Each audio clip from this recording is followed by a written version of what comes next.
Election کا process ایک democratic set up میں الیکشن کے پروسیس کو سمجھنا بہت ضروری ہے. بہت سی چیزیں ایسی ہیں کہ جو یہ سمجھنا کہ جو ہمارے لیے ہمارے نمائندے جو قانون سازی کرتے ہیں ہمارے لیے وہ کس طرح سے اس سسٹم میں آتے ہیں، یعنی ان کو کیسے الیکٹ کیا جاتا ہے. اس چیز کو سمجھنا ضروری ہے کیونکہ اس سے یہ پتہ چلے گا کہ جب وہ ایوان میں آ کر فیصلے کرتے ہیں یا قانون سازی کرتے ہیں تو اگر وہ ایک ٹرانسپیرنٹ سسٹم سے آتے ہیں اور ایک جیسا کہ کاغذات میں لکھا ہے اس طریقے سے آتے ہیں اور اس چیز کو فالو کیا جاتا ہے ان لیٹر اینڈ اسپرٹ، تو اس طرح سے اس کے سسٹم کو اس کا ٹرسٹ اس انسٹیٹیوشن کا جو ہے وہ ڈیولپ ہوتا ہے. تو الیکشن کمیشن آف پاکستان جو ہے وہ ایک کانسٹیٹیوشنل باڈی ہے، کانسٹیٹیوشنل ادارہ ہے، اور یہ کانسٹیٹیوشن کے آرٹیکل 218 کے تحت جو ہے یہ کریٹ کیا گیا، اور اس کی ذمہ داریاں کانسٹیٹیوشن میں بتائی گئیں کہ اس کی کیا ذمہ داریاں ہیں. اس کی سب سے اہم ذمہ داری ہے کہ فری اور فیئر الیکشنز جو ہیں ان کو ملک میں کروانا ہے. اور یہ فری اور فیئر الیکشنز جو ہیں یہ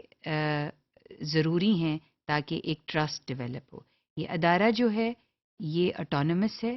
یہ انڈیپینڈنٹ ہے، اور اس میں جو الیکشن کمیشن ہے جس طرح سے اس کی تعیناتی ہوتی ہے اس کے طریقے کو بھی ایک امینڈمنٹ انٹروڈیوس کی گئی کہ اس کو کیسے تعینات کیا جائے. یہ ادارہ پہلی دفعہ 1956 میں کریٹ ہوا، اور جیسے جیسے تبدیلیاں آئیں اور وقت بدلا تو اس میں بھی ریفارمز جو ہیں وہ انٹروڈیوس کیے گئے، اس میں تبدیلی انٹروڈیوس کی گئی، اور آج یہ ادارہ جو ہے یہ کافی کہنا چاہیے کہ اس کی بہت سی ٹیکنیکل اور ہیومن ریسورس کی جو کیپیبلٹیز ہیں وہ بہت بہتر ہیں جب یہ ادارہ 56 میں کریٹ ہوا تھا. اس ادارے کی جو اسٹرکچر ہے وہ کچھ اس طرح سے ہے کہ پریزیڈنٹ جو ہے وہ اپوائنٹ کرتا ہے چیف الیکشن کمشنر کو،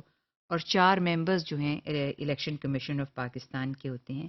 اور یہ جو 4 ممبرز ہوتے ہیں یہ 4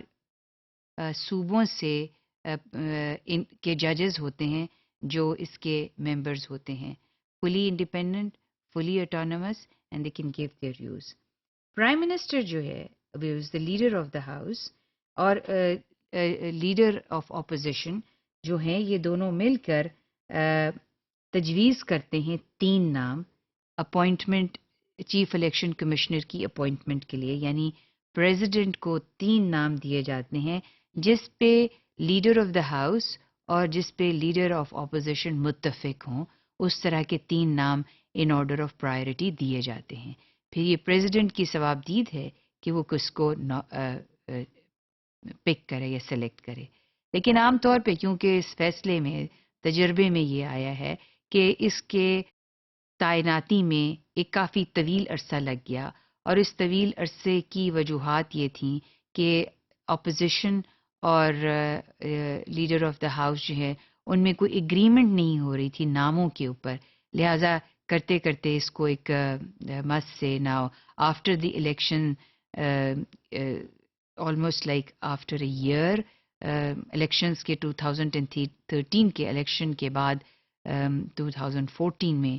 چیف الیکشن کمشنر کی تعیناتی ہوئی. اور جو 4 نام دیے جاتے ہیں یہ ہر ممبر کے to the parliamentary committee for hearing کے لیے دیے جاتے ہیں، اور یہ ہیئرنگ اور اس کی کنفرمیشن جو ہے وہ پارلیمنٹری کمیٹی کی ذمہ داری ہوتی ہے. تو یہ چیف الیکشن کمشنر جو ہے اس طرح سے اس کی تعیناتی ہوتی ہے. کمیشن جو ہے وہ اپنا کام کرتا ہے، میٹنگز وغیرہ ہولڈ کرتا ہے، اور all members have equal status and say in the decisions of the commission. یہ تمام جو ہیں مل کے فیصلہ کرتے ہیں، اور ان کے ویوز جو ہیں وہ انڈیپینڈنٹ ہوتے ہیں.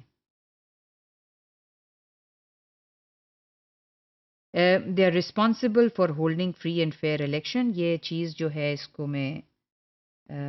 let me not only free and fair election, but what is added here is they are responsible for holding trustworthy on which people have trust for holding trustworthy elections.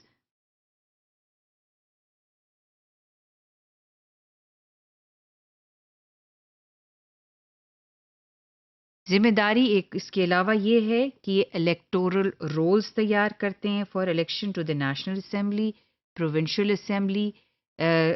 Local government کے elections, یعنی تینوں level کی جو governments ہیں، federal government, national, provincial, senate, by elections, اور اگر کوئی set جو ہے وہ خالی ہو جاتی ہے اس کی بھی الیکشنز کے لیے یہ تیاری کرتے ہیں، آرگنائز کرتے ہیں ان کے الیکشنز کے بھی. پھر اس کے اپوائنٹ کرتے ہیں، یہ الیکشن ٹرائیبیونلز اپوائنٹ کیے جاتے ہیں اس کے، اور جہاں پر لوگوں کی اگر کوئی گریوینسز ہیں ان کو وہاں ان ٹرائیبیونلز میں ہینڈل کیا جائے ووٹنگ کے دوران.